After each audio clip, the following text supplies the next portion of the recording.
Kateterisasi jantung koroner adalah prosedur tindakan berbasis pencitraan atau imaging.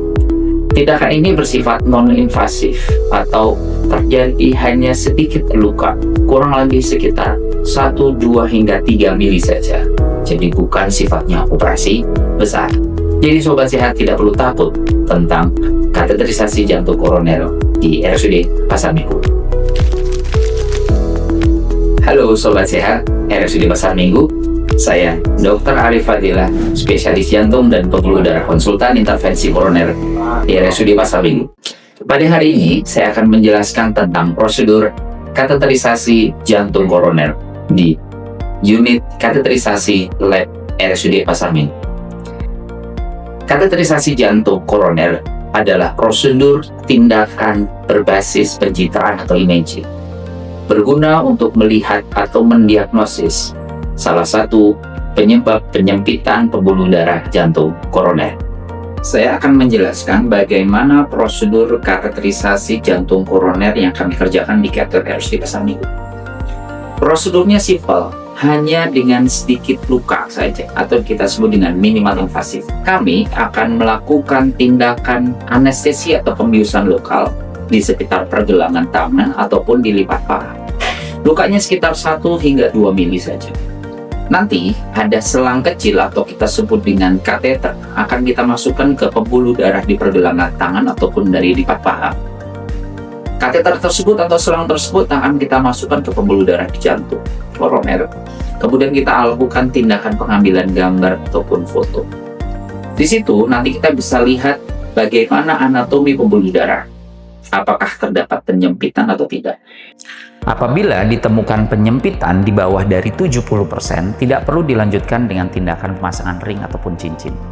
Namun, apabila kita mendapatkan penyempitan sudah lebih dari 70%, saat itu kita akan lanjut tindakan pemasangan cincin atau ring. Cincin atau ring masuk dari mana, dok?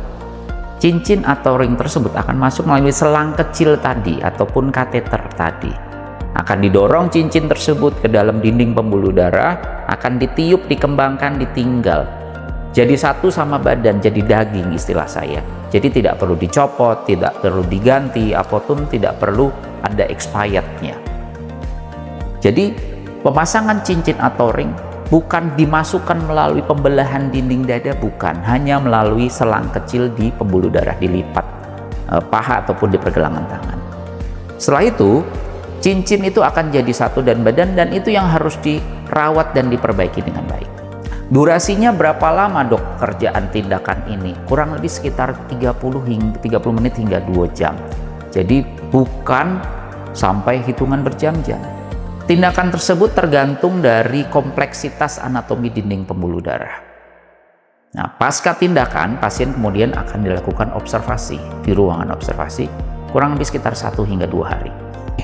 Pertanyaan selanjutnya yang sering ditanyakan adalah, dok, bagaimana aktivitas setelah tindakan pemasangan cincin? Saya sampaikan bahwa tidak ada batasan aktivitas.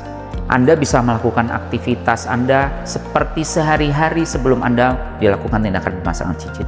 Justru harapan kami tim medis adalah Anda dapat melakukan aktivitas yang justru lebih berat dari sebelumnya tanpa ada keluhan. Kesehatan jantung akan diperbaiki dan Anda bisa melanjutkan hidup Anda dengan lebih sehat, lebih aktif, dan lebih baik. Pasca tindakan kateterisasi jantung koroner, kita akan memberikan beberapa obat-obatan berguna untuk menjaga agar stent atau ring koroner yang dipasang agar tetap baik. Namun, itu tidak mengesampingkan gaya hidup sehat yang tetap harus dijaga. Apa itu? Seimbangkan gizi, anyahkan rokok, hadapi atau hindari stres, awasi berat badan, dan teratur berolahraga. Jadi, hal-hal seperti itu tetap harus dipertahankan agar menjaga gaya hidup tetap sehat. Demikianlah apa yang bisa saya sampaikan terkait dengan prosedur tindakan kateterisasi jantung di RSUD Pasar Minggu. Kami, tim Cath Lab dari RSUD Pasar Minggu, memiliki tim yang modern, handal, dan terampil untuk menjaga kesehatan jantung Sobat Sehat RSUD Pasar Minggu. Sampai jumpa Sobat Sehat.